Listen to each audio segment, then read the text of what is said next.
slow ahead. I can go slow ahead. Come on down and chum some of this shit.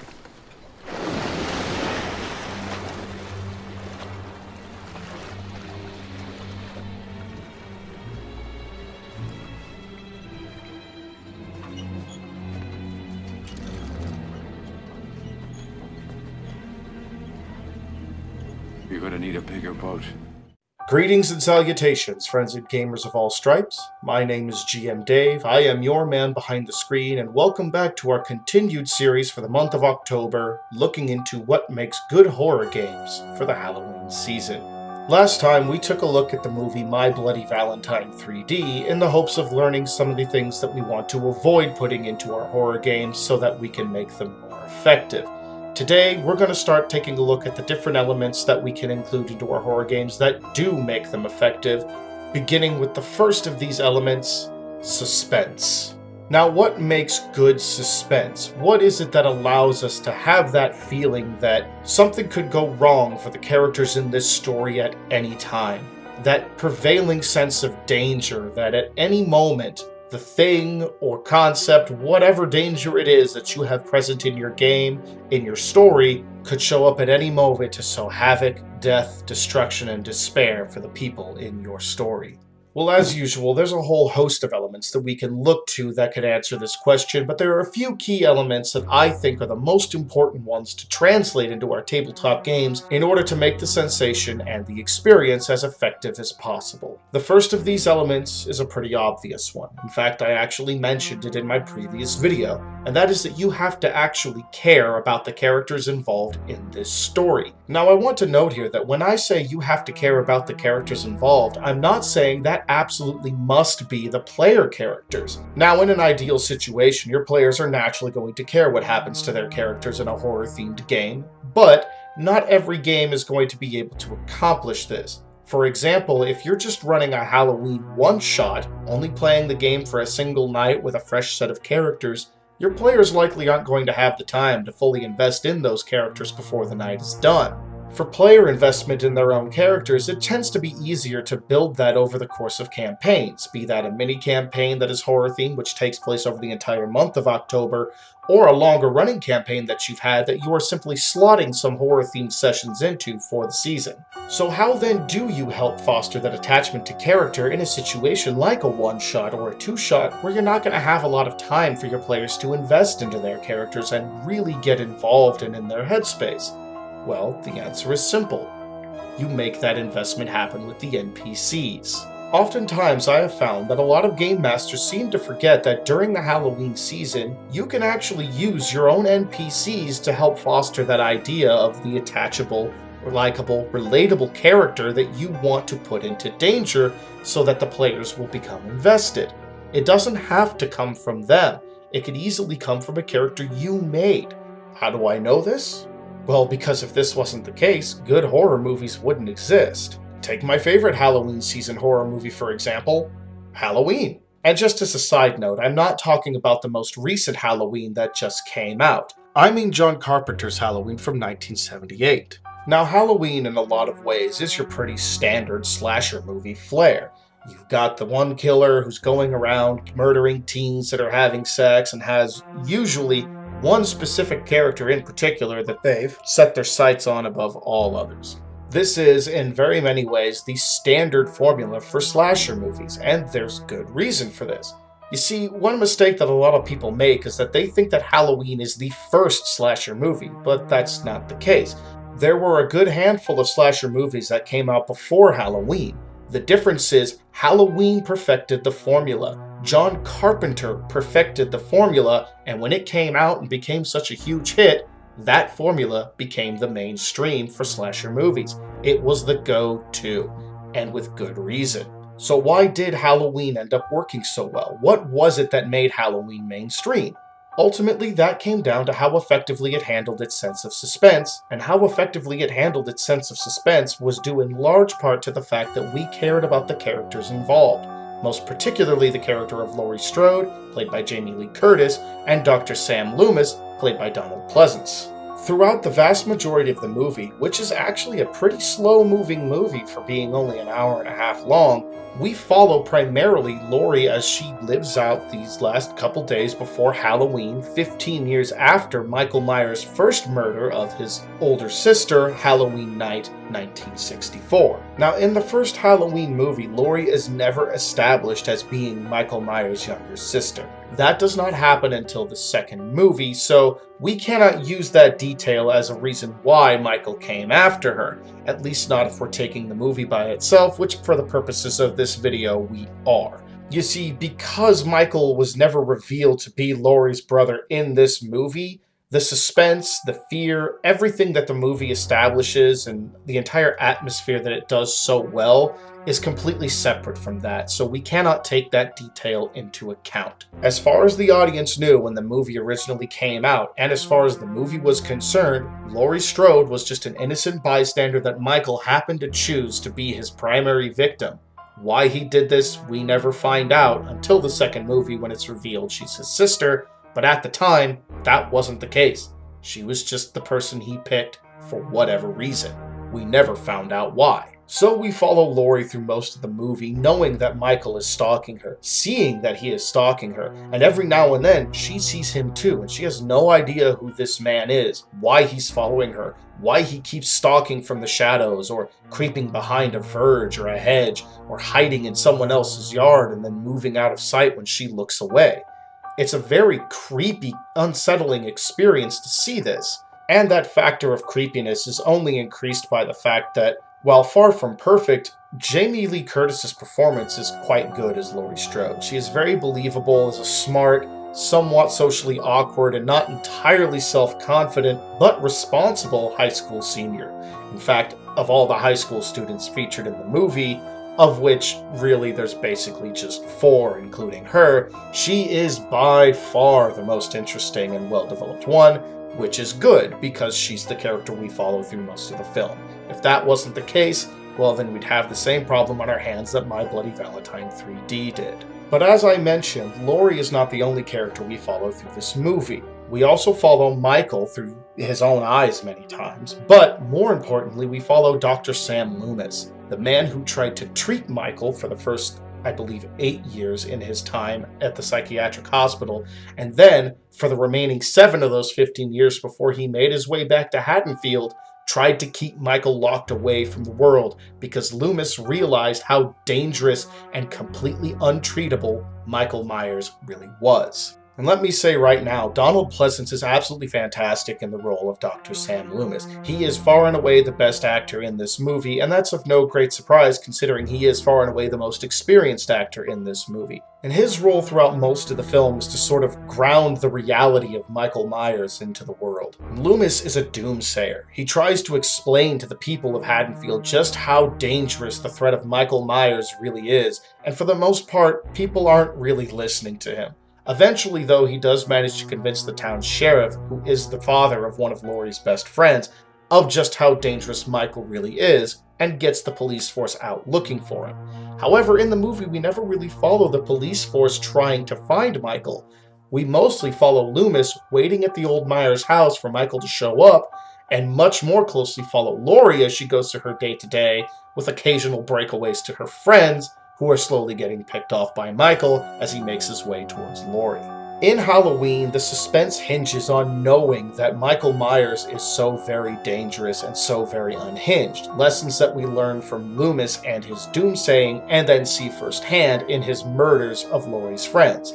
Now, unlike some of the later entries in the series where the kills are a little more ridiculous, for the most part, the major kills that Michael makes, of which there's only 3. Laurie's friend Annie Brackett, who's the daughter of Sheriff Brackett, her best friend Linda, and Linda's boyfriend.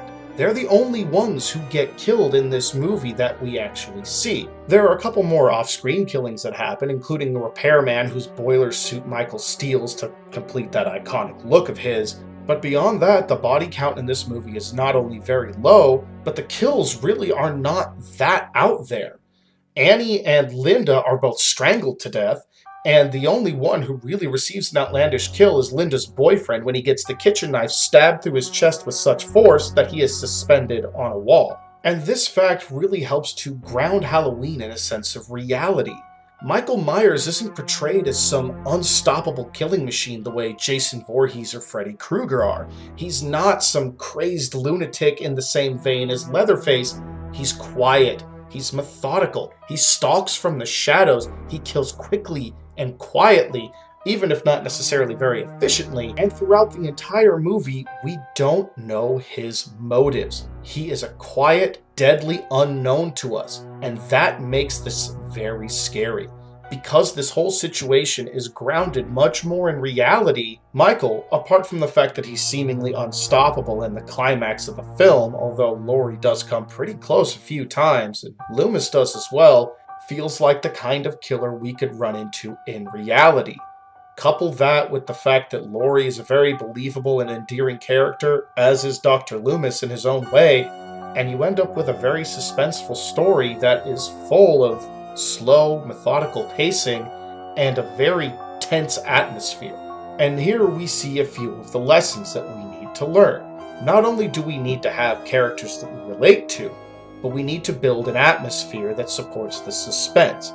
And to build that atmosphere, that means we need to have stakes that matter. However, the stakes cannot matter if we don't have a character to attach them to. Diverging away from talk of horror movies and the like for a second, I want to actually mention another genre that touches on the issue of stakes that matter because of how many flubs this particular genre makes with it, and that is shonen battle manga and battle anime. Now, I'm going to keep this very brief because, like I said, this is a horror-themed month, a Halloween-themed month, and this isn't a thing about shonen battle anime, but there is a recurring problem within the genre of shonen battle anime that really highlights the importance of interesting characters being the source of high stakes, and why that matters so much. See, for those of you who don't know, shonen battle anime are pretty infamous for doing the whole thing of building the stakes higher and higher and higher as the series goes along, by having whatever threat shows up next be a bigger and bigger threat. Dragon Ball Z is a primary example of this. When you start the series, you have the threat of Goku's brother Raditz, who was a very dangerous warrior and stronger than the characters that we've seen in the original Dragon Ball series so far. It is only through clever tactics that Goku and Piccolo are able to defeat Raditz, and it ends up costing Goku his life. After Raditz is defeated, though, we learn that there are two more like him coming who are even stronger, Nappa and Vegeta. The stakes have been raised slightly because we know these two characters are even more dangerous than he is, and he killed our main character in the first few episodes. Or rather, he resulted in his death. Thus, the stakes are raised. But the stakes are raised effectively because when Nappa and Vegeta show up, they are shown to be interesting and fun characters that we enjoy watching, and largely this is true of most of the DBZ villains as well. From there, we move forward into the next arc of the story, which involves the villainous Frieza, who is largely considered to be the greatest villain in the Dragon Ball universe. Not just in DBZ, but the entire universe. And personally, I agree with this. There was no villain in this series more sinister, more evil, more callous and cruel than Frieza. He marked the pinnacle, and because of that, it was very entertaining to watch him be evil. He was an interesting, fun character that we enjoyed, who still managed to be stronger than the previous few. And not only that, he is said to be one of the strongest warlords in the entire universe. He is very deadly, an incredibly dangerous foe to face. But then DBZ hits a stumbling block with the next arc of the story, where they are dealing with androids from an army that used to exist in the original Dragon Ball series, the Red Ribbon Army. And the reason why this is a stumbling block?